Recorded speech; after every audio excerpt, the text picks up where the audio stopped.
inspiration, brave action, and heartwarming journeys. This is what the Louise H. Reed Show brings you. Now, here's your host, Louise H. Reed.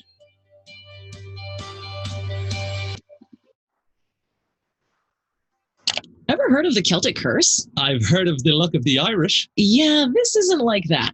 It's hemochromatosis. Apparently, it can cause the body to absorb iron at 3 times the normal rate. And people with Northern European and Celtic heritage are at the highest risk. So it's about as lucky as a one-leaf clover. Well, it can cause some serious health problems, but it's easy to treat if discovered early. Chronic fatigue or aching joints. These are just 2 possible symptoms of hemochromatosis or the Celtic curse. To learn more,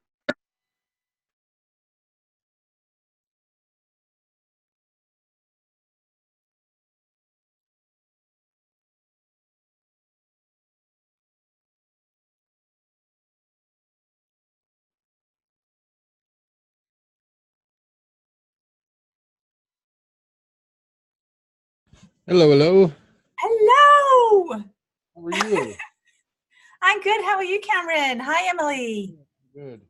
I was just shitting my pants because my computer just decided to do all those automatic updates, you know? I've been ignoring it for too many days in a row. It was like, no, it's going to happen today. Emily, you're hang on a sec. Sorry, Louise. Emily, you're mute. You're muted.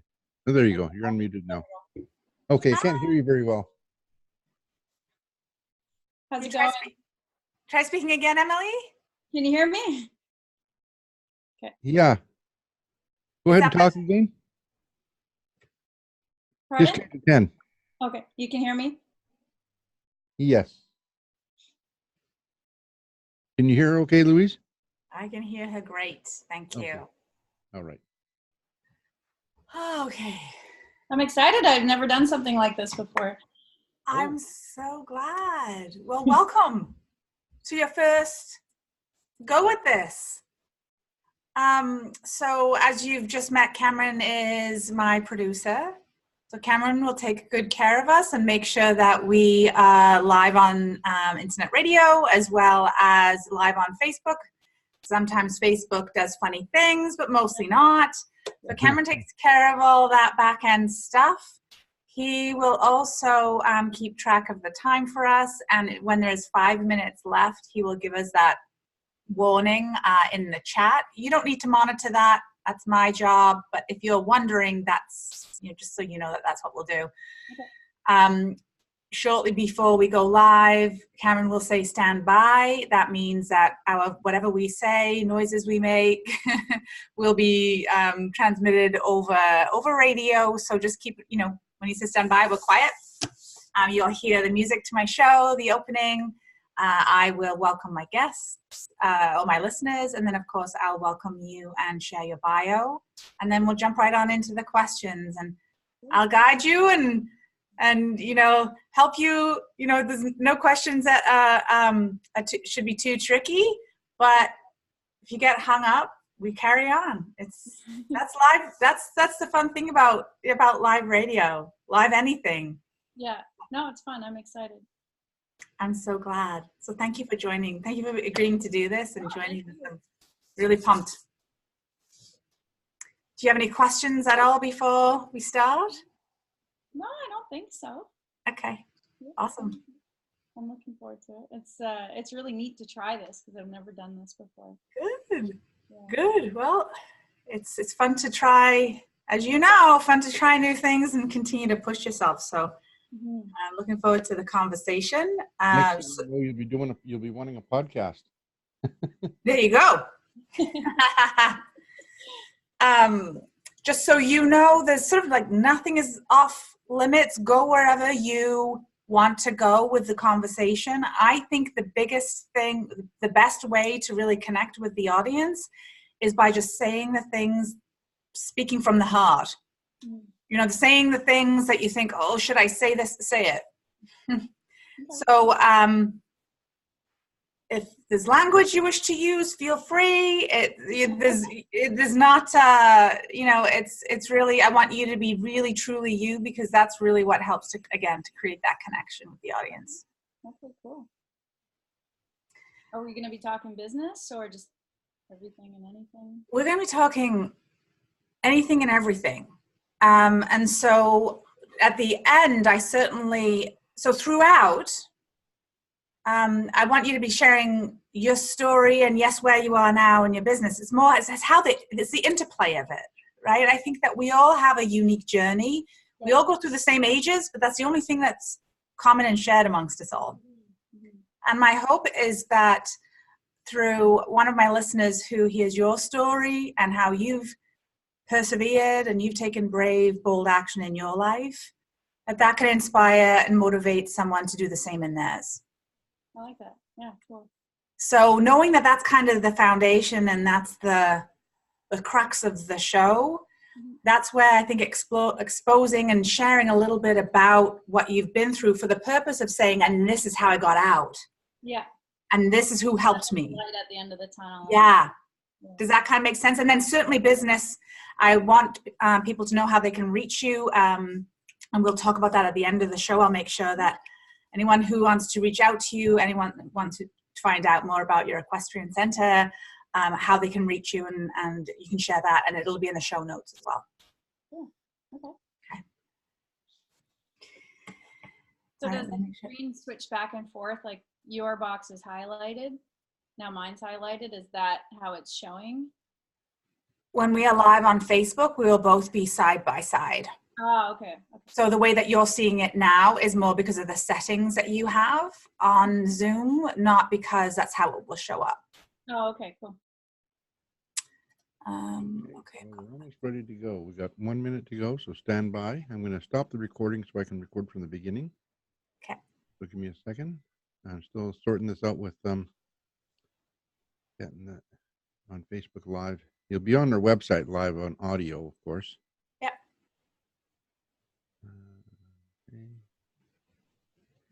Okay.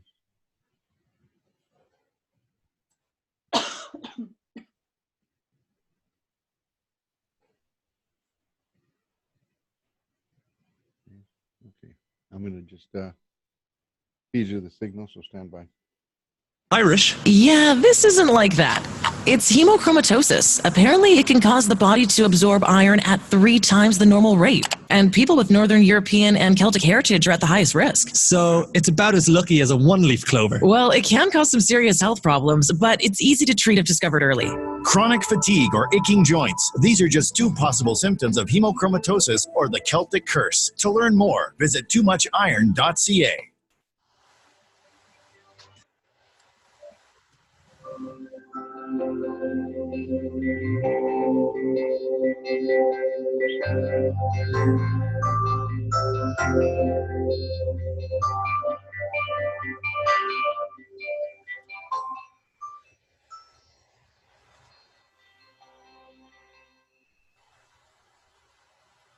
And you're live.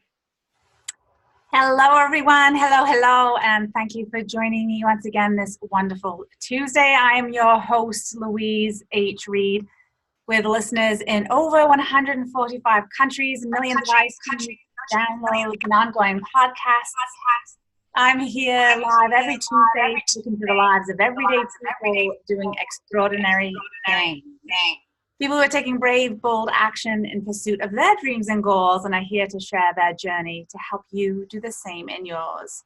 As always, I'm so thankful to each one of you for joining me on the show and providing me the opportunity to share and grow with you. There is absolutely nothing more valuable than time, so I'm honored that you're sharing yours with me.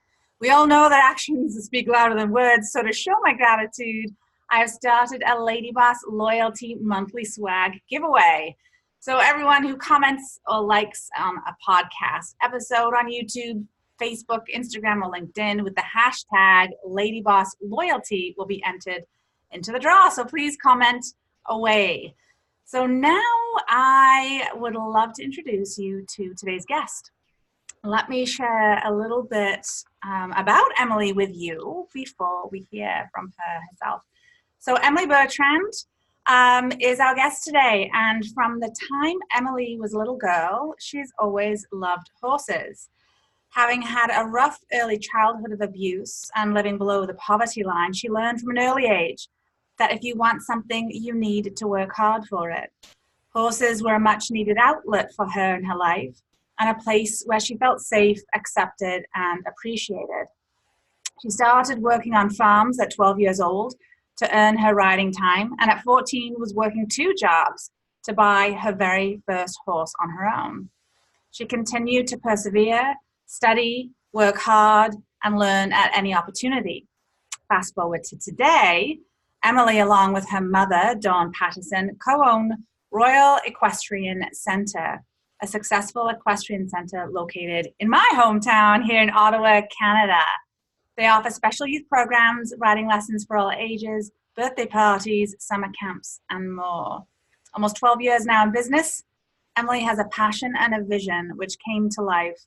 With the help of her mother, she has turned the once old, rundown, dilapidated farm into a thriving business that gives back and provides a much-needed outlet and escape for so many in the Ottawa area. Thank you, Emily, and welcome to the show. Hi, thanks for having me. I'm excited to be here. Absolutely, I'm thrilled. I'm very thankful as well for the person, Stacy Keach, who connected the two of us. So thanks. Shout out to Stacy. As my listeners know, I love exploring the backstories of amazing women making waves in this world. You know, making a life for themselves that they love and giving back in a really positive way. And Emily, you are a beautiful, kick-ass example of that. Thank you. You're very sweet. Thank you. So why don't we start, back at the beginning, and we're going to be jumping all over and everywhere in between. How did you come to connect with horses? How did you find that thing that, in spite of what was going on in the world around you, which sounds like it was difficult, and that's an understatement, how did you come upon horses? So I was really young, probably around 4. My aunt and uncle lived in the U.S., just past Ogdensburg, and I remember my mom taking us out there, and that was when I got to sit on my first horse, and it was it. That was the end. I was obsessed. I loved them. That's really kind of where the passion started. And then I would go there, on weekends every now and again, and I would get to ride, and I get to help take care of the horses, and that's really what sparked it. And what did and I think many of us can relate to that in terms of having something that takes us away from perhaps our pain or our reality and just allows us to escape. At what point did you know that you wanted to be working with horses? Like, what was that journey like? Because there's one thing too, like I used to love basketball and I wanted to be the first woman in the NBA. That didn't happen. That's awesome. It was never really a question, I guess. I just did it. So, my mom was a single parent and had to work a lot, of course, and was working hard to raise myself and my brother. And there wasn't any money. So, if you want something, you go work for it. So it was never really a question in my mind, do I work with horses? Because I loved horses. And if I wanted to be around them, I'd have to work for it. So I did it. It's funny, isn't it? Like when you kind of break it down like that, it sounds so simple. And while I realize the actual execution and the day-to-day of it isn't as simple as it sounds, we really do, I believe, overcomplicate things in our lives now. Yeah. And so I really appreciate the simplicity of what you shared. But again, simple doesn't mean easy. Yeah, that's very true. So you got to break it down and keep it simple. But it's definitely not easy. Growing up, it was almost an obsession, right? Because it was an outlet. It was a place where I felt safe, accepted, and a place where I could shine. I was a very shy kid. I was teased heavily through school. So school was really hard for me. And the support wasn't there like it is now in the schools, so it was tough. And you learn to kind of just overcome those things. And if you have something you can focus on, hopefully it's something positive, then it can kind of lead you, in a more positive direction. If it weren't for the horses, it's hard to say what direction I would have gone, right? Because you get in with the wrong group of people or the wrong thing. It's just as easy to get involved in something that's positive as it is to get involved in something that's negative, especially when you're young and you're having, a hard time with life. And life is already hard. And then when you have kind of these challenges thrown at you, it's even harder sometimes. I agree. Yes to all of that. Yes to all of that. And, I often, I'm in the process of writing a book right now. And so even though I often look back on my childhood, I'm looking back and forward and sideways in all directions right now as I'm exploring this book. And I'm so fortunate that I didn't have a difficult childhood relative to so many. I mean, I can't say it wasn't difficult at all. And yet, I hear stories where people persevere and are thriving now in spite of what they had. It's quite humbling.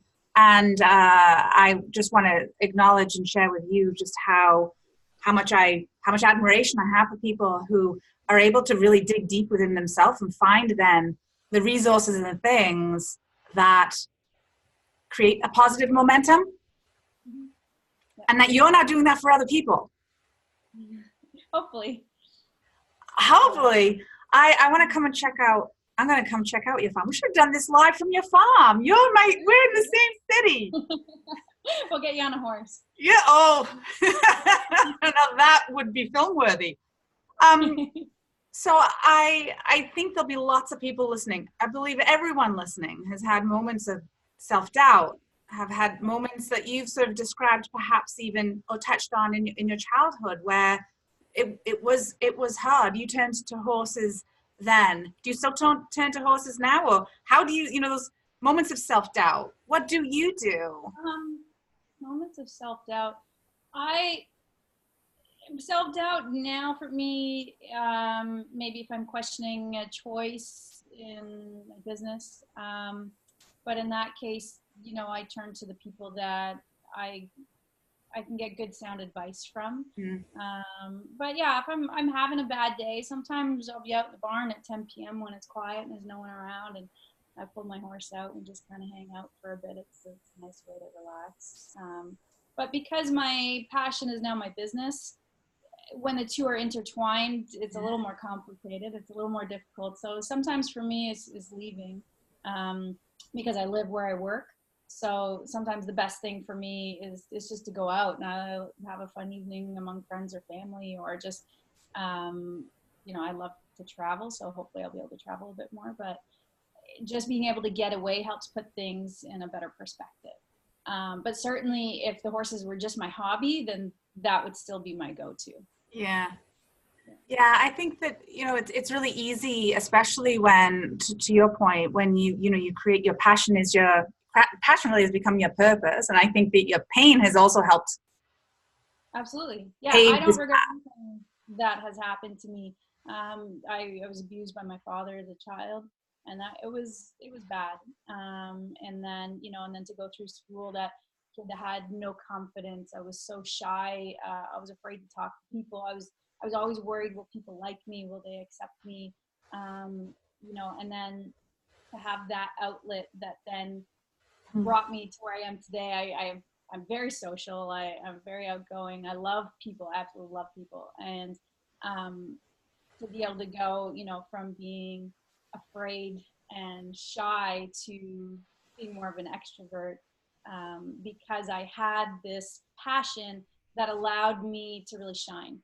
It allowed me to feel confident and comfortable in who I am. And I'm really, really grateful for that. I'm truly grateful for it. Wow. And so thank you for sharing that piece of yourself. It's difficult to hear. Can't quite imagine having to go through that.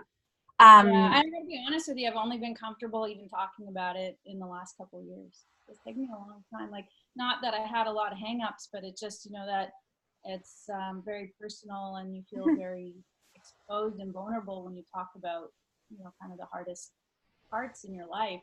But that's what's made me who I am. So I wouldn't take any of it back. And you know, it was a struggle, and it took a long time to, you know, to kind of learn to evolve and to become who I am. But it's I'm grateful for it because it has made me who I am. I think challenges make you stronger. And now I kind of embrace challenge and changes because at every level it keeps getting better, right? Wow. It makes you a better person. What made you get to the point, or what sort of triggered your sharing a few years ago about this part of your life? What made you open up? I can't say I'm the most open person still. It takes me a little bit to kind of get my walls down, but I think, you know, just family and friends, people that I've become really close to, that I feel comfortable with. It just kind of, you know, once you start talking about it, it becomes easier. You know, I really do believe that when you sort of shine the light on like the darkest shadows of yourself, it can really set you free. Again, another really easy thing to say. Words are easy, right? It's true, right? You kind of build this momentum. So while it's not a topic of conversation very often, and I don't feel like a victim. I don't ever want to play the victim. I think it's important for people to see that, hey, you know, when you got shitty things going on in your life, you can still overcome it. You can still persevere.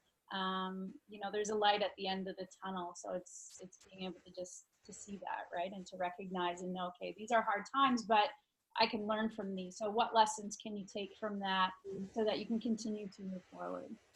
I love that. I love that. And so if there's someone listening right now who doesn't have that horse, who doesn't have that outlet, but is thinking, I need that thing, what advice would you have for them?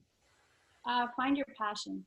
You've got to find your passion. It's okay to try a bunch of different things, but find something where you can be very passionate about, because then you're going to be surrounded by people that have that same passion as well, and then they'll hopefully help draw out the best in you.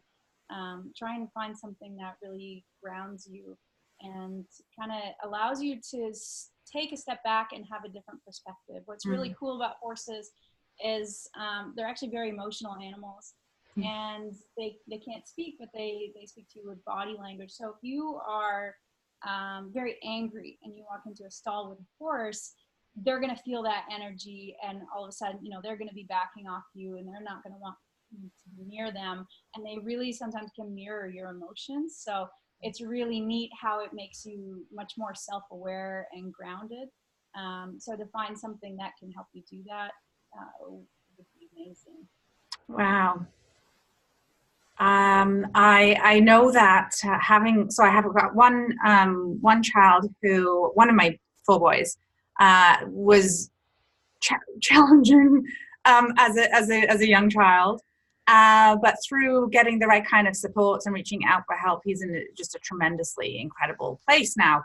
But I remember at that time, while I didn't take advantage of the types of I didn't look to horses as part of the solution, but I became aware of so many things, including how horses can be part of a really transformational journey for kids. Yeah. For kids. So can you talk to us a little bit about that? And do you see that? Do you have that as part of what you offer? Yeah, all the time. A lot of times we don't even know who we're helping. So sometimes, I mean, quite a few of the times we do, but a lot of times we don't. We get a kid signed up for riding lessons or taking their weekly riding lessons, but you have no idea what's actually going on behind the scenes, what's going on at home, at school, what challenges and struggles there are. And it's amazing. The horses, they have this unique ability to just really bring out the best in people.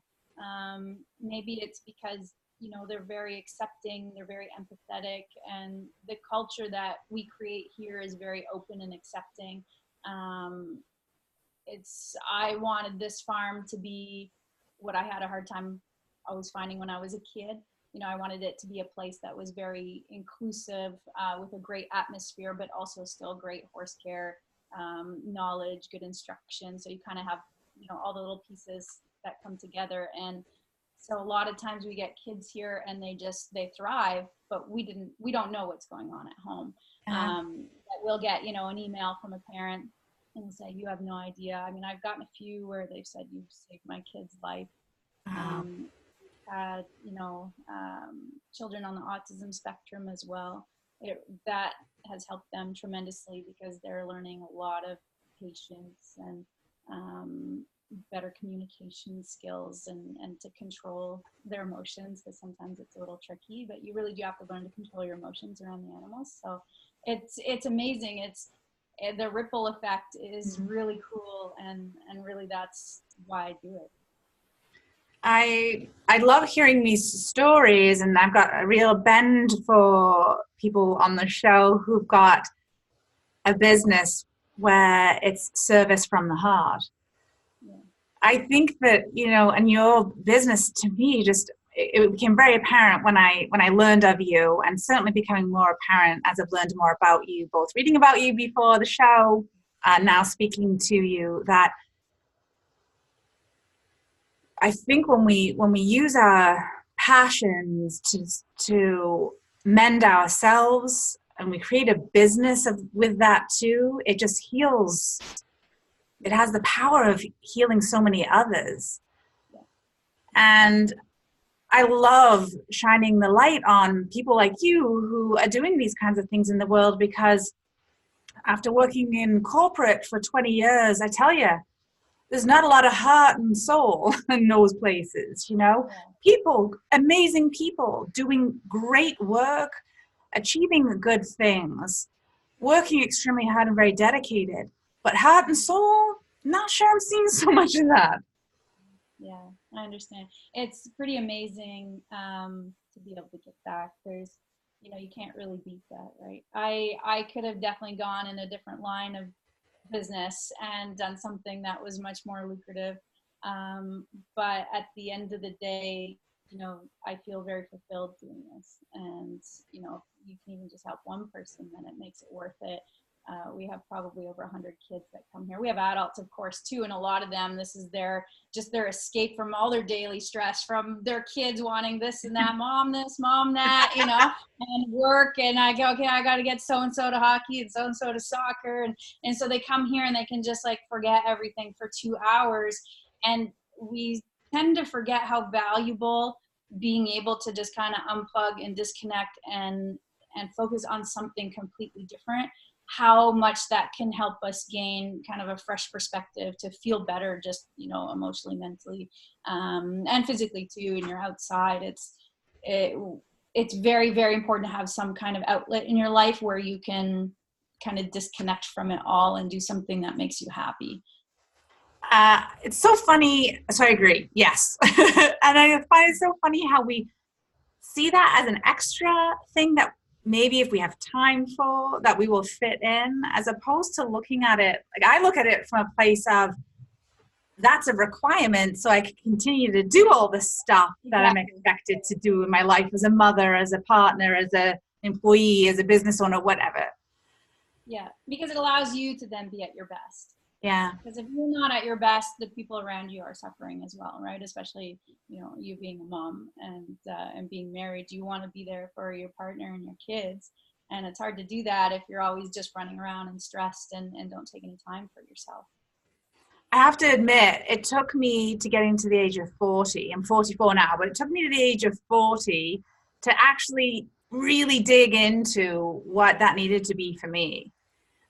Clearly, you're a faster learner than me, because you're not in your 40s. For those who are listening can see that Emily is not in her 40s.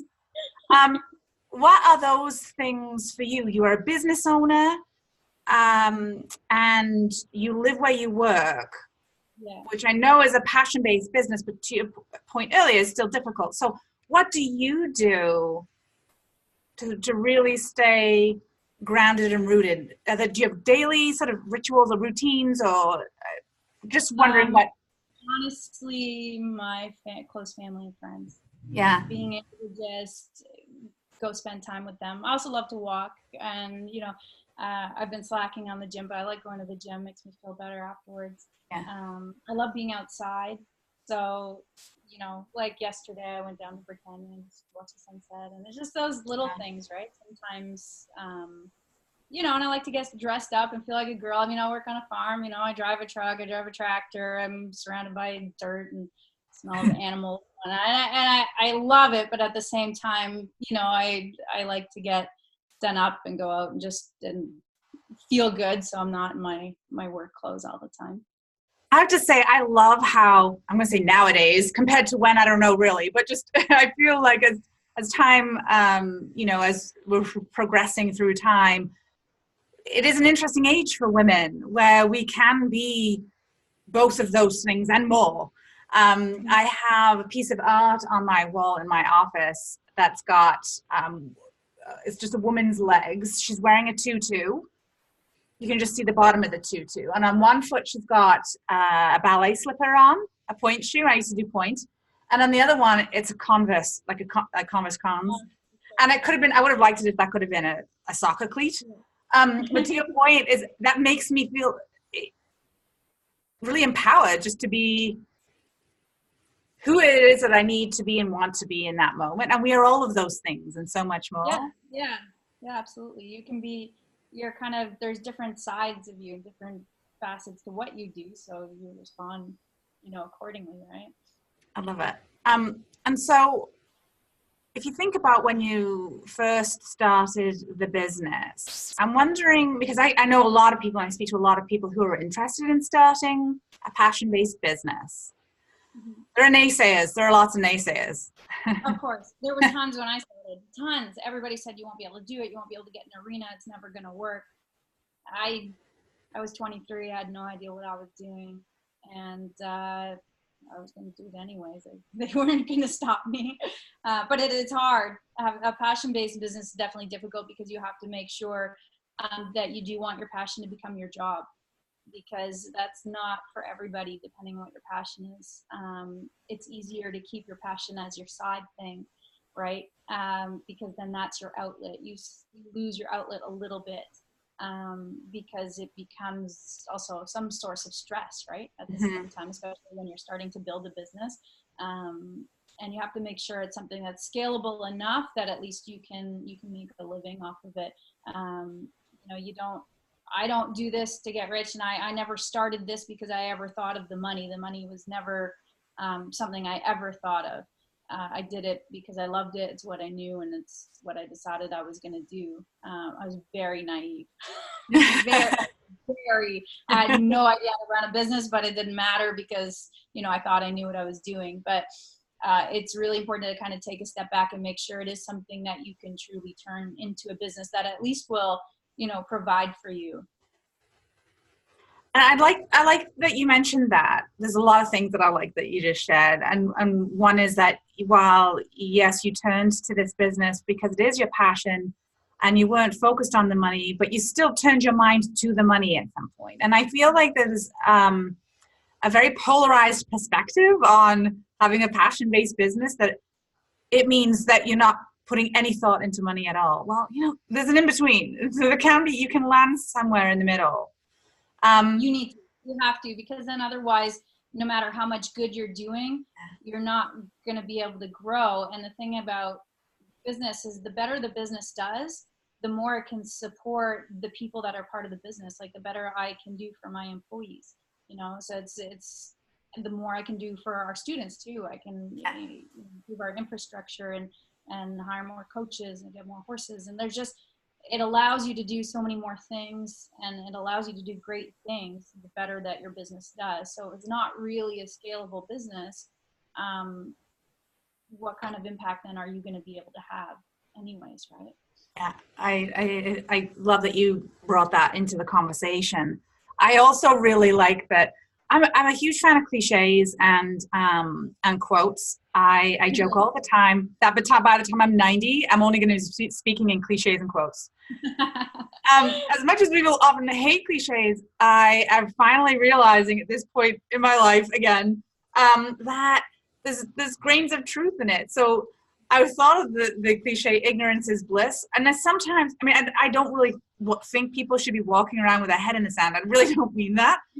But sometimes it kind of is. And so when you said that at 23, you just went for it, I think sometimes we need to kind of lean in, not go stupidly, but just just that all those voices that hold us back, whether it's our own voice or the other naysayers whose voices we choose to latch onto. So I just wanted to add that. It just made me chuckle. I agree. I agree completely. If I had all these doubts in my mind, business probably wouldn't have happened, right? Or it would have taken a different direction. If I let everybody that said, oh, you can't do that and you don't know what you're doing. I mean, I was like, okay, well, I know horses, so I know what I'm doing. And I did. I had no idea. Every time there was a challenge that came up, I learned from it. I made a ton of mistakes, I don't know, a million mistakes, but you learn from them, right? And every time you make a mistake, as long as you turn it into a learning opportunity, then you can keep moving forward. It's important not to get stuck in all this self-doubt. Do your research, make educated decisions, but you know, sometimes you just got to go for it. I'm kind of an impulsive person at times. So I'm like, yeah, that sounds good. Okay, let's go. Let's do it. And if it doesn't work out, then the great news is I learned a lot from it and I won't make those same mistakes next time. I had someone on my show who I tend to quote quite frequently, and she said, do it now, do it scared. Yeah. And I was reminded of that just now when you're saying, you know, you do your research, you do the work, but then at some point you just got to jump. Yeah, just do it. Just do it. As long as you're not hurting anybody and you're not going to put yourself, you know, in a bad position, right? For example, you wouldn't want to risk your home or your family, right? Yeah.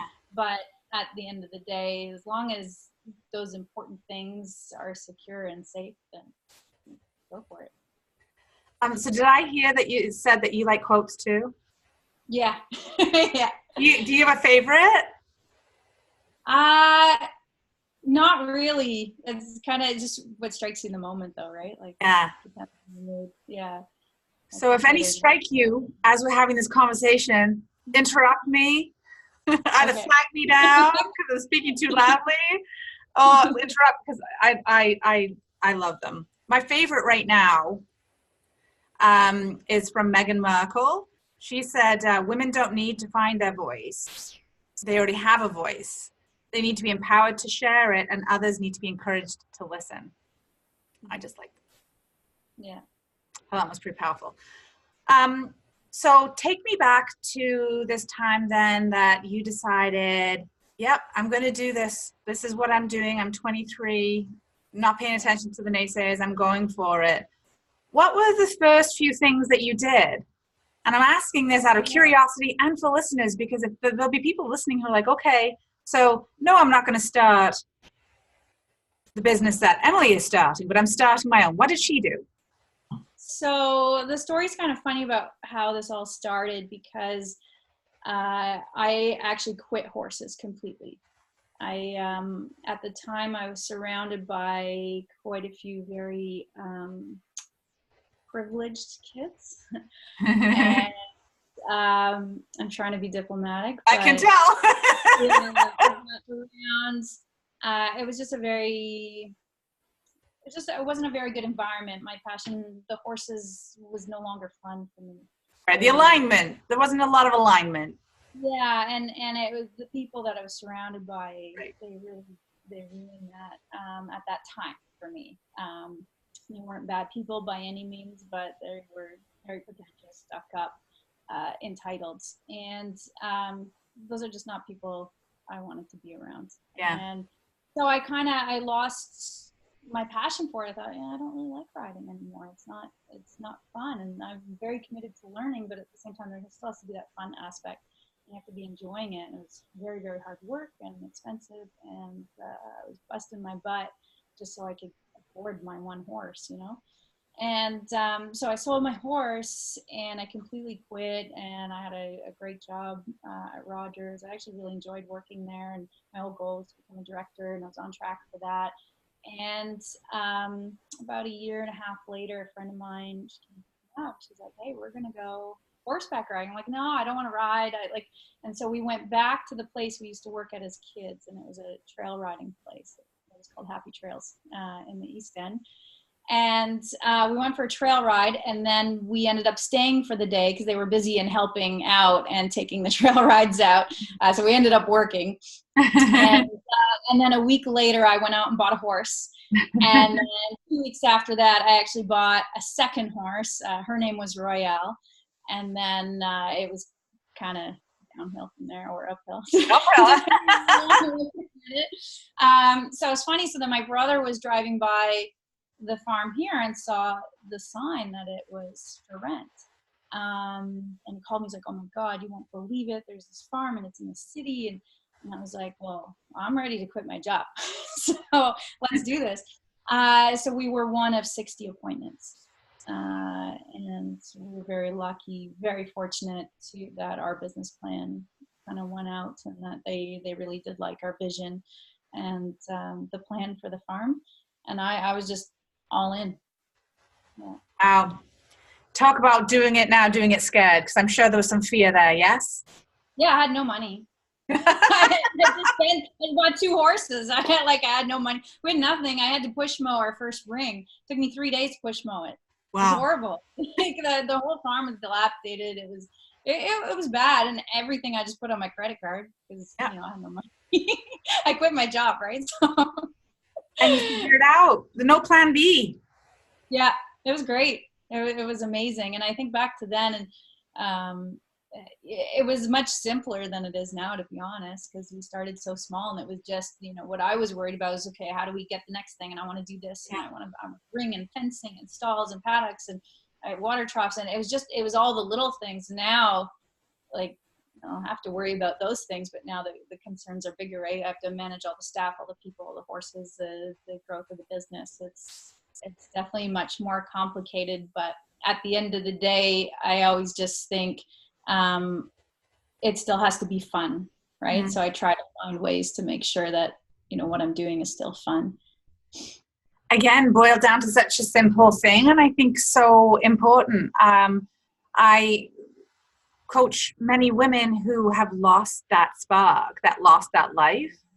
And what got me into that was because I saw so many, regular listeners will know the story, but I saw so many lifeless women in the grocery store after work. That was tended to be where I was really tuned in to seeing it, and it almost made me cry.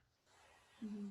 And so I really do, to your point about fun, I feel like if you don't feel that most of your day over the course of a week, because there'll be some shitty days, like the whole day can be shit, right? Yeah.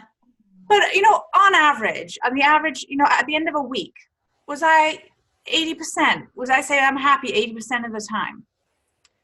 If that's kind of your gauge, at the end of every week, if you start seeing a trend going down, something's gonna shift. Big time. And I waited too long to do that, to a point where, I call it my midlife awakening. My ex-husband calls it something different, but because he was part of that midlife awakening at that time. I don't want people, you don't have to get there. You don't have to get there. It doesn't have to get that bad. It doesn't have to get that bad. So I love how that's an element. But sorry? You figured that out. You figured that out, and now you're helping other people with it, though, right? So it's there's a silver lining, because had you not come to that realization, maybe you wouldn't be helping so many people. That's nice of you, and I do feel that connection to that part of my story too. So when you made that comment about you wouldn't, give anything up for, when you look at your past and the situations that you experienced, you wouldn't forgo any of it because it's helped to make you who you are. Again, cheesy and cliche, but so freaking true. But it's the truth. That's the honest truth. It really is. Your struggles and your challenges really help you to rise up, right? So they can. They're a necessary evil. You need the bad times so that you can have the good times. Yeah, then you know what good feels like. Yeah, exactly. Yeah. So tell me about the vision then that you had when you bought the farm, and let's hear about your vision now and how that's sort of grown and transformed over the almost 12 years that you've been in business. I have to say it stayed pretty steady. I've changed focus a few times, where, you know, at points we were more just boarding where we're keeping other people's horses, where it was more, you know, strictly competitive. But really at the end of the day, I wanted to have the kind of farm that I never quite found. I've been to a lot of really amazing places and learned a lot from them, so I'm not putting them down. But what I found is oftentimes, and not all the time, but oftentimes, you know, you go to the little family farms and everybody's so kind and sweet and it's not too expensive, but there's a little bit of lack of knowledge in horse care. And this isn't across the board, just this is just had been my experiences. You're just making just some general observations, so you can create a specialty. Exactly. And then you'd go to the bigger competitive barns and, you know, maybe there would be, you know, top-notch education and care, but that kind of family-friendly, all-inclusive environment wasn't there, and it wasn't always as much fun, right? So I wanted to take both and put them together and do something and have a place that I would love to be at. And then if I'm happy there, hopefully other people are happy too. But that is still kind of what I base everything on today. I think, especially we've come up with some new and very exciting programs that I love, and they're going really well. But it took me a long time to kind of get it all together. Part of it was I had to have the right team to help me. And the other part was just thinking, you know, really breaking it down. Would I have liked this at that age?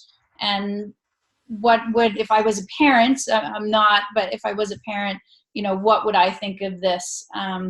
So it's really just looking at it kind of from their perspective, but also making sure it's something that I would have loved being part of. And I kind of feel like if I would have loved it, well, then hopefully there's other people that would love it too.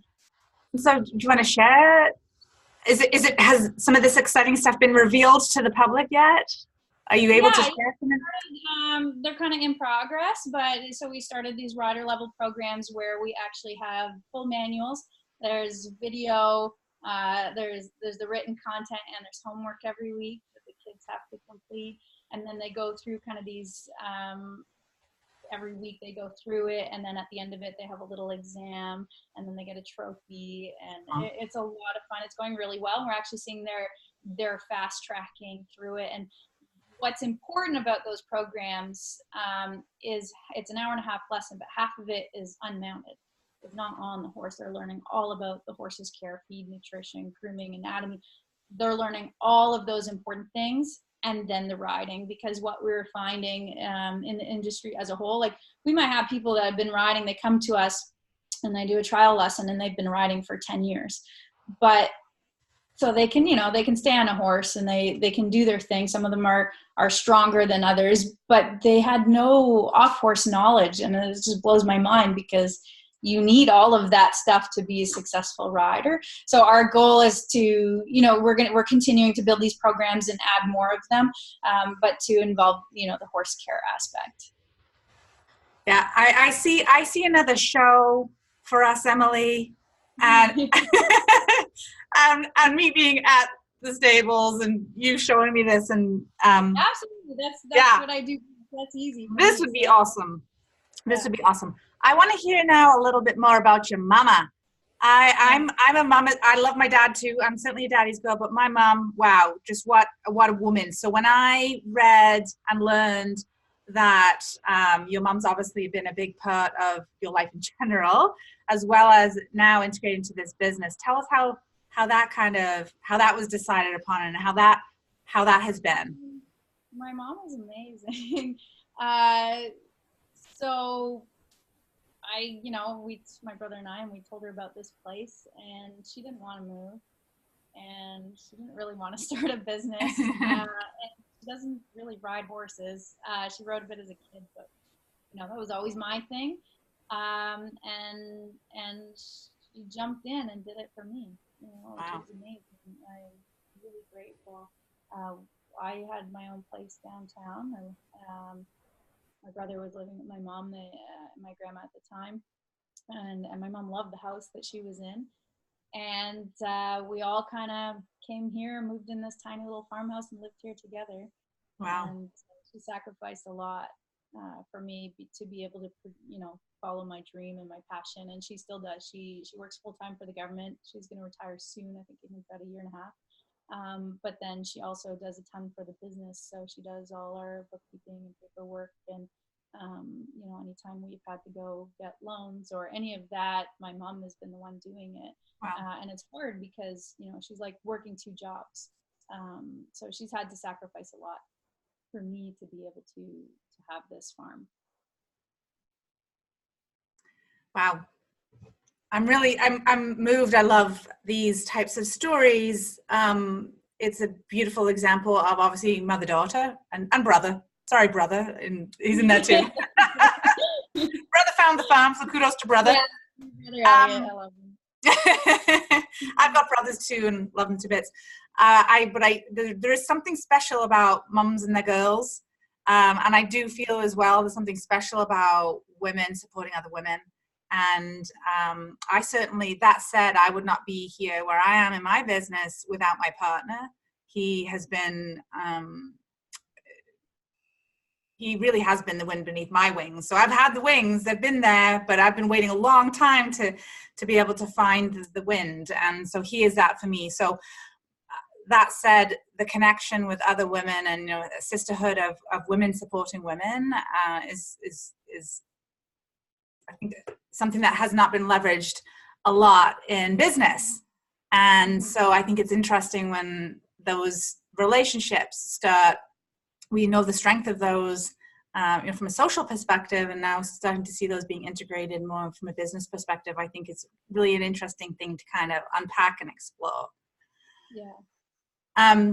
So all this to say, who do you find inspiration, or what do you find inspiration from when you're looking for that? All over. I mean, honestly, the kids here, they inspire me a lot. They're amazing. From the team that we work with, when I say kids, I mean like even the teenagers, and there's a lot of young girls that work for me or volunteer. I find a lot of inspiration in them. They, you can see the changes. Like, it's really cool to see them coming here, a little girl and they're shy and, there's different personalities, and to see them grow and evolve and they're becoming coaches and they're becoming good riders. And I see how then they're helping the new young ones that are coming in and how they're then inspiring them. So there's a lot of really little guys, 5, 6, that are looking up to these girls, 18, 19, and they're really looking up to them. And these ones are now, building confidence in them. And it's cool to see how it's kind of all coming together. So they inspire me a lot. Lately I've been listening a lot to Gary Vee. I love Gary Vee. Yeah. Because he's very real. This is kind of a recent thing, but when I need some like business motivation, I'm usually listening to him because he just kind of says it like it is, and I like that. I just wish you wouldn't yell. I just wish you wouldn't yell so much. It's just the yelling. Yeah. It's just the volume. Turn the volume down. Which I know might be shocking because I'm so loud myself. Sorry, carry on. I totally interrupted you. So you were talking about Gary Vee and that kind of motivation and inspiration and energy. Anytime you see people working, I find people who work hard and have this commitment and desire, I don't know if that's the best word to use, but to do things right. That they put in 110%. I'm very motivated by people who put in 110%. I admire them. I really do. Wow. And so what's next for you? You're a young entrepreneur with a successful business. What does the future hold? Guess we'll find out. I don't know. I want to continue driving the business in a direction of growth. I want to keep building on what we're doing now to make it better. Really just making sure that I can take care of my team. I love them. They support me so much, and I couldn't do what I do if it weren't for all the people that stand behind me to keep the farm running. So I want to make sure I keep doing right by them and right by the horses and we'll see what happens. So you're obviously, being owner of this business, you're a leader to the students, the adults, the children, everyone who is in the business, as well as who you mentioned, the people who work there. I really am very interested in leadership in general, and I've got lots of interesting and somewhat polarized opinions on leadership. What's your perspective on what makes you a good leader? What kind of leader do you want to be for the team that you are leading at the farm? At the end of the day, I always have big goals and visions, sometimes a little too big, but to then have those and be able to pass that along to the team and for them to be able to execute and execute well. I strongly believe that it's important to let people shine in the areas that they're strong in. You know, I don't think any one person needs to fit a particular mold. And just making sure that they're in the right positions to be able to do their job well. And it's tough here on a farm is very different. It's still a business and a lot of moving pieces, but a farm kind of has this extra element of all the animals. So like if it's minus 30 outside, they still need to be fed. They still need to be cared for. Like it's hard. It's really hard. It wouldn't be so bad if we lived in Florida, you know, but it's really hard here, and it's a tough life. So, and there's a lot of little working pieces, you know, and there's always some horse that manages to hurt itself, or there's always something that happens. And so you have all the animals you have to worry about, and then all the people. And then there's still the maintenance and management of the property. And then there's the administration side, and it's crazy. And only just now I'm starting to get the right people in the right roles so that we can manage each of those sectors properly, so that we are doing a good job, because often it's like one person does 10 things, right? And it's hard to do a really good job when there's a million things you have to worry about, because then you're pulled in too many directions. And that was my problem personally as well. I was always being pulled in too many directions. So having these people that I can count on so that I can focus on working more on the business as opposed to in the business has been a huge transition the past 2 years. And it's done very well for us doing it that way. Wow. And so how many people do you have working at the farm? I think we have about 14. Wow. I'm not sure. Wow. Yeah, that's amazing. And what does success mean to you? So I know success for me when I was younger, I knew what that looked like. It was the house, it was the job, it was climbing the corporate ladder after I got the degree and the kids, and I got all that, and I was bloody miserable. So I redefine success and know what that is for me. What is that? What's success for you? Happiness. Yeah. Like, I know that sounds kind of simple, but as to be happy, and I'm happy when I'm helping others and giving back. So the more I can be in a position to do that, then the happier I am. And the freedom is important too. I want to be able to enjoy my life. I sacrificed a lot to start this business, to run this business. You know, I used to never have time for anybody, and now I'm making the effort, and I have the time for my friends and my family. And hopefully, you know, I'll be able to get away and travel a bit more, and just that freedom to be able to do those things that I wasn't able to do before. And if I can be happy and I can help those around me, then I'm good. Where are you wanting to travel to first? Do you have a place in mind? No, I'll go anywhere. I'll go anywhere. I know, especially after the winter we just had. So outside of North America. Yeah. But it'd be cool to go across Canada too. I haven't even gone across Canada. I mean, Montreal and Toronto, it's pretty much as far as I've been. Yeah. So. Yeah, I have on my bucket list to put my toes in both oceans of Canada, both coasts. So that's not happened yet. Neither coast has happened, but so you mentioned Gary Vee, and so I'm sure that you align with a lot, obviously, of his philosophies. We choose to listen to people whose philosophies and foundations we kind of align with. What has been your keys to success? Like some of those fundamental pieces to your success, do you believe? being open-minded. You have to be, you got to stay in your lane, but be open and receptive, because it's very easy to miss good opportunities if you're not paying attention. Of course, that unwavering commitment to work hard, but to also find balance. I struggled with that a lot, and I'm only kind of finding it now. Balance is really important, and it's okay to work 60 hours a week, but make sure you're doing other things that help you, so that you can continue doing that, right? So that you can work hard. So find the little things that make you happy, that you enjoy, and take a few minutes out of your day to make sure that you're doing them, you know. And I think it's a great way to be wrapping up the show. I think those are great pieces of advice. For those who want to find out more about you, how can they reach you? So RoyaleEquestrianCenter.com. If you Google Royale Equestrian Center, it comes up right away. I'm on Facebook and Instagram. I do have a LinkedIn, but I'm not on it too much. So we're pretty easy to get a hold of. Awesome. And I will put those coordinates in the show notes. So those listening, if you didn't catch that, just check out the show notes. And you can reach out to Emily. So Emily, thank you so much for sharing your time, your advice, your sage advice, your experience, and certainly some of the things that your journey, some of your life story.